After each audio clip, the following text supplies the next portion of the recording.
moral law, and that we would be too if we were performing the revolution and so forth.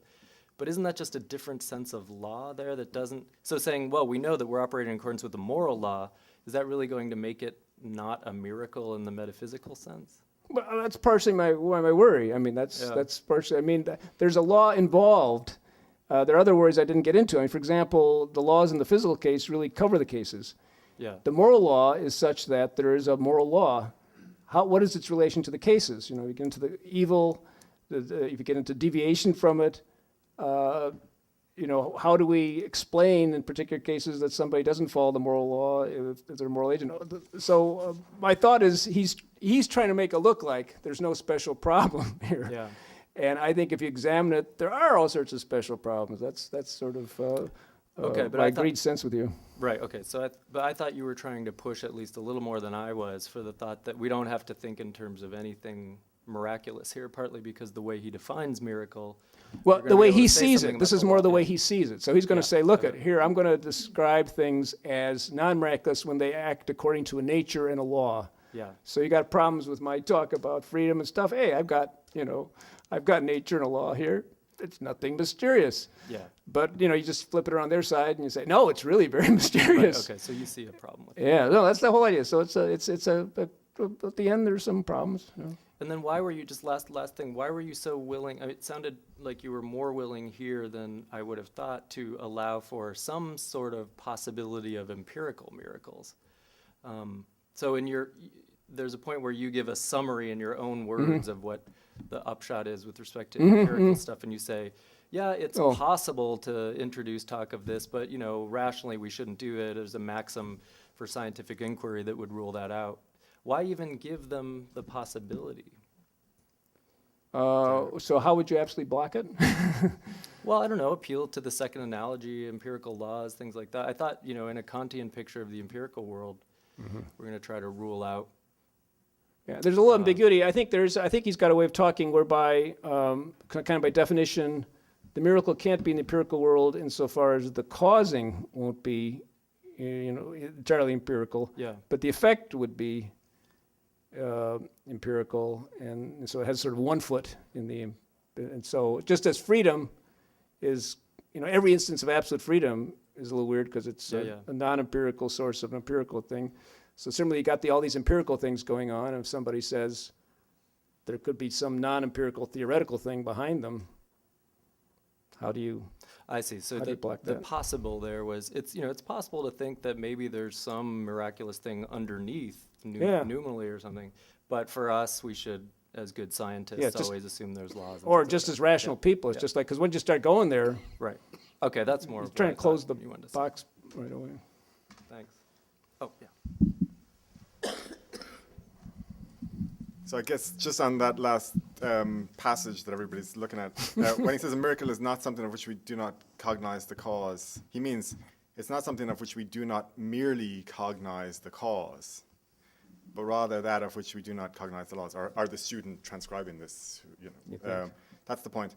But this is not tied to this doctrine is not tied to the critical philosophy at all. It goes back to the pre-critical philosophy, and it's this argument basically that fundamental forces cannot be derived from any other forces, and in that sense we can only find out about them through experience. So to use Bob's example, if we discovered through experience that we had a certain power to, you know, bilocate or whatever, that would be an empirical finding. There are certain a priori constraints on forces in the critical philosophy, so matter has to have attractive and repulsive forces, but then there are particular things that don't seem to be derivable from the a priori forms of experience, and they just have to be found out empirically.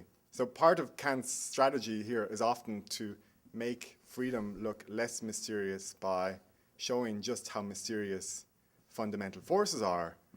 We don't understand them. All we can do is reduce forces to fundamental forces, and then we see that there are fundamental forces, say magnetic force. We can never understand those. That's a trope of the pre-critical and the critical philosophy, and it comes out of this opposition to the Wolffian philosophy that you find in the Pietist school, and there the opposition is to the idea that you could derive somehow the forces of nature a priori from reflection on existence without recourse to experience.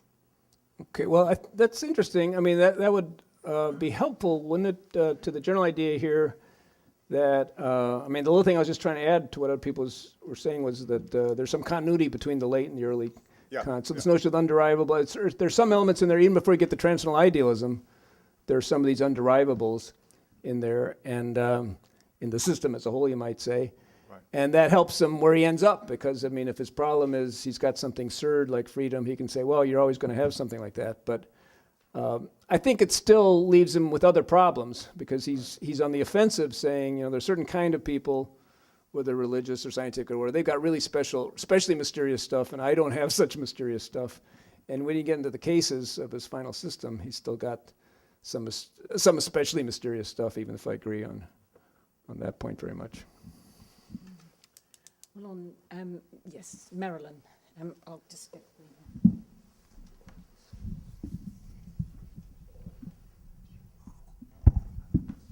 I hesitate to admit it, but I think I missed the punchline of the title.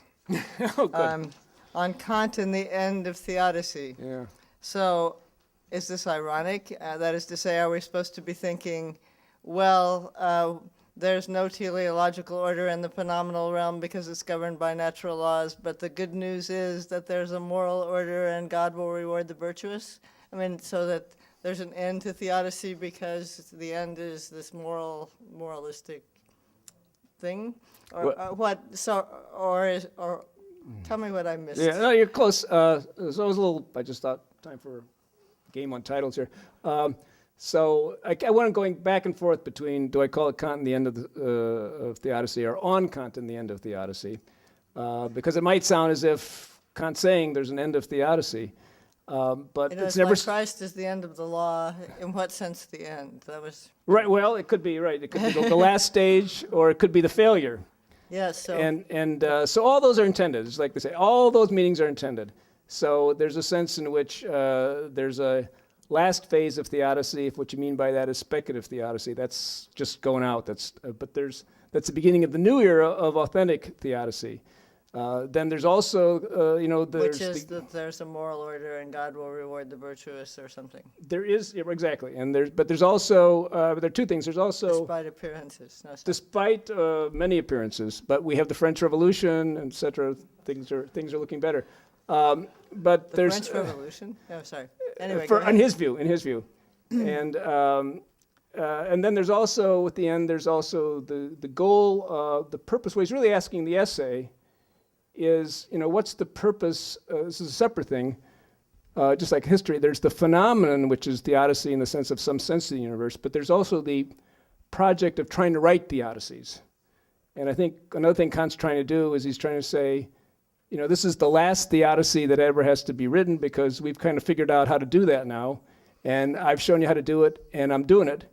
And the footnote explanation that I didn't read is, I think Kant was absolutely right. I think Kant gave the last classical theodicy, and I don't think anybody's given any since his, but not because he convinced everybody.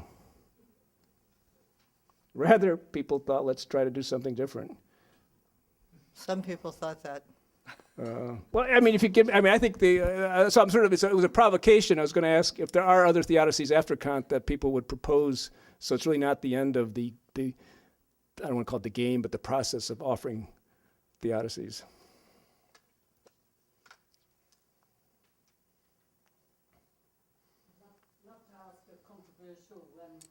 I'd love to ask a controversial question, if we could have a show of hands of how many thought that he did really achieve this. Am I allowed to do that?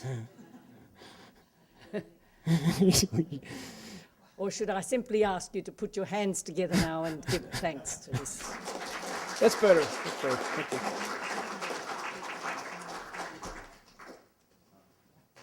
Just a word from Eric. So dinner works very similarly to last night, which is that if you've registered, you're in great shape, and you should either walk down if you'd like to stretch your legs, it's not that far, or if you'd like to have a ride, that can be arranged as well. And it starts at 6, I believe, so we can, in a relaxed way, make our way over there. It's in the same place.